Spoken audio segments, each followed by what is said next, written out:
first episode of the Shortcut Beginner Piano series. My name is Laura Evans. This is Lily. And I've been a teacher for a long time, but I happened to run into a friend of my son's. We'll call him John. Actually, his name is John. And he was talking about how he wanted to learn piano. And I decided that I would like to help him by starting a YouTube series, since I've been doing this for so many years. So this is a conversation that I have often with a lot of people about how to learn piano. What's the best way to learn piano? If I just go to a piano teacher, can I learn piano? Yes, you can learn piano, but it can be really difficult. It could take a long time. And there's faster ways to do it if you're looking for a quick result. It can eventually end in a thorough result, but you can get some results. You can get some results very quickly. And I'm going to tell you how to do that. A number of years ago, I had a student who was an elderly man, and he came to me and said, I want to learn piano very quickly. I want you to figure out a way to teach me piano very quickly because I don't have much longer. He actually went on to live another 10 years, so I think that didn't end up being the case, but I did figure out how to teach him piano very quickly. And within a year, he was playing all sorts of things. He did practice a lot, but I found a very efficient way of teaching piano quickly. And that's what I want to share with you today. My experience is actually very thorough. I have a bachelor's degree in music from Berklee College of Music. I have a master's degree from Brooklyn College in piano performance, and I have a PhD in composition from New York University. I've been teaching for 25 years. I play classical, jazz, all kinds of things. I've won concerto competitions, so I am a very serious pianist, but I also think it could be really valuable for people who are just taking this up as a hobby to learn very quickly and to get off to a good start. So that's what we're going to do. Okay, so I'm going to start with explaining what you need to understand about the different ways that music is written and the different ways that music is read. I'm going to put Lily down, so say goodbye, Lily, and she's going to go off and do something else. So there's two different ways that music is written. One is in the traditional style, and the other is in what we call a lead sheet style. And I'm going to explain that by explaining the two parts of music. So there's one part of music which is called melody. So let's say I'm going to play the song Jingle Bells. This is one part of Jingle Bells. I'm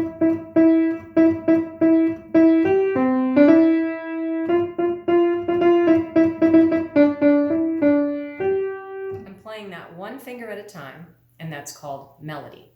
Now there's another part that we usually hear, and this part is called the chords or the harmony. We're going to call it chords for now. And it's going to sound like this.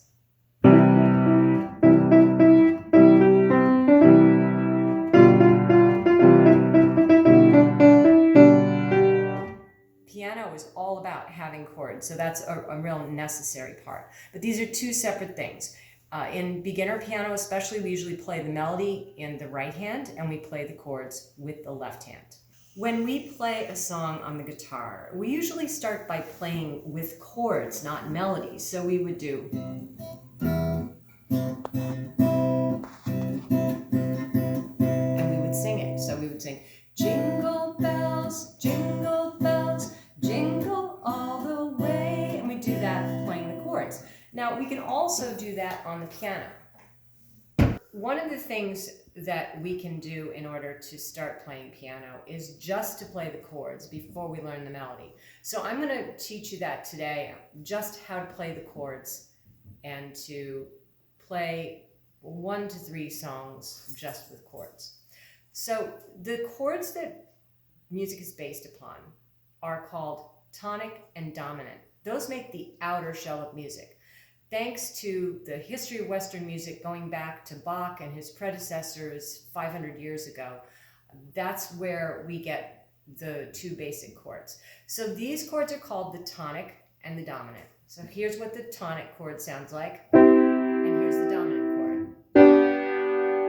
And the dominant chord wants to go back home to the tonic chord. If I teach you the tonic and the dominant chord, you'll be able to play any song with those two chords. I'm not going to say that you're going to be playing the most elaborate version, but you're going to have the basic sound that will represent that song. So I'm going to show you how you can play 3 holiday songs right now just using 2 chords. And this is what they would sound like. Jingle bells, jingle all the way. Oh, what fun it is to ride in a one-horse open sleigh. Hey! Or I had a little dreidel, I made it out of clay, and when it's dry and ready, my dreidel I shall play. Or deck the halls with boughs of holly, la la la la la la la la. 'Tis the season to be jolly, la la la la la la la la. So those are 3 simple holiday songs that we can play with those 2 chords. You could pick one or all 3 to focus on this week, and I'm going to show you how to play the chords. The second thing that we need to know about this is something called the harmonic rhythm, or that basically means just the way that you play the chords. I could hold the chord down and sing jingle bells, jingle all the way. Oh, what fun it is to ride. Or I can give a nice continuous rhythm to it. Jingle bells, jingle all the way. And I think you'll get the hang of this quickly, just because if you've listened to music, you know what this sounds like. So we're going to start now with explaining to you how to play these 2 chords.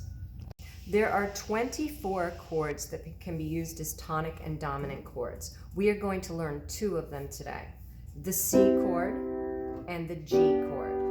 We're not going to get into the basics and the background and the theoretical origins of why they're called that. Not right now, don't worry. One day we will, but we're going to right now just learn the C chord and the G chord. So this is how you play the C chord. Approximately where the name of the piano is, you're going to see 2 black keys next to each other. Up and down the piano, there's a pair of 2 black keys, and there's 3 black keys, and it alternates. You're looking for the middle of the piano where there's 2 black keys. And you're going to go to the key that's to the left of the 2 black keys and play that. Then you're going to skip a note and skip another key, and that gives you a C chord. Now, this might be a little difficult for you to coordinate your fingers like this at first. You're going to have to work at it, but as long as you curve your fingers in a bit, you should be able to play this chord. You notice these 2 fingers are a little bit straight and these are curved, and there's your C chord. Now, if you want to get to the G chord, what you have to do is move this thumb to the left, and then you have to put this pointer finger down and pick up the middle finger, and there's your G chord. Now you just reverse the operation to go back to the C chord. So the first thing that you want to practice is just being able to go back and forth from your C chord to your G chord. I'm going to try a little bit of each song with you. So you would start Jingle Bells like this. Jingle bells, jingle all the way. Oh, what fun it is to ride in a one-horse open sleigh. Hey! Or we would do, I had a little dreidel, I made it out of clay, and when it's dried and ready, my dreidel I shall play. Or deck the halls with boughs of holly, la la la la la la la la. 'Tis the season to be jolly, la la la la la la la la. Now you can try to figure out all those songs in their entirety. I found that any student, whether they're young or old, or any age beginner, they never have trouble being able to hear when the chord needs to change. You'll play that chord for a while, and when you hear the harmony needs to change, you will change it. We've listened to so much music over our lifetime that our ears will tell us when you need to change back and forth between those 2 chords. Once we get up to 5 different chords in a song, it becomes a little more challenging to do it by ear, and then we may be reading music. So this is written out in a lead sheet style. Example of a pretty beginning piano book, maybe about a level 2. There's right hand parts written here, which is the melody. And then there's all this stuff here in the left hand that's written out.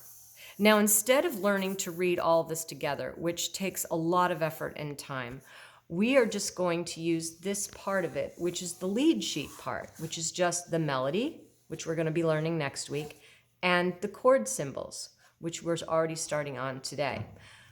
There are entire books that are written just of lead sheets, where we only have melody and we have the chord symbols for the left hand written above the melody. And that's the style of music that we're going to be learning to play. Once we get to the basics of being able to play the chords, we're going to be putting in melody. And once we do that, I'll show you ways to arrange the chords in interesting ways to make a different sort of music, like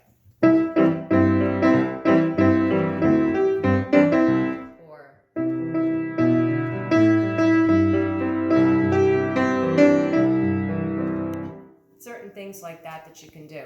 And eventually, within about a year or two of practicing this, even maybe a year depending on how much you practice, you'll be able to play quite a lot of fancy piano songs. I would love to see, you will do the assignment this week, practicing going back and forth from your C and your G chord for the 3 simple songs that I showed you. You might even be able to apply that to some pop songs that you've heard. I would love it if you would make some video clips at home of you playing some of these things and trying these exercises. It will help me to see what you understand and what you need help with. Thank you very much for watching today, and this episode is dedicated to John. Hi, John.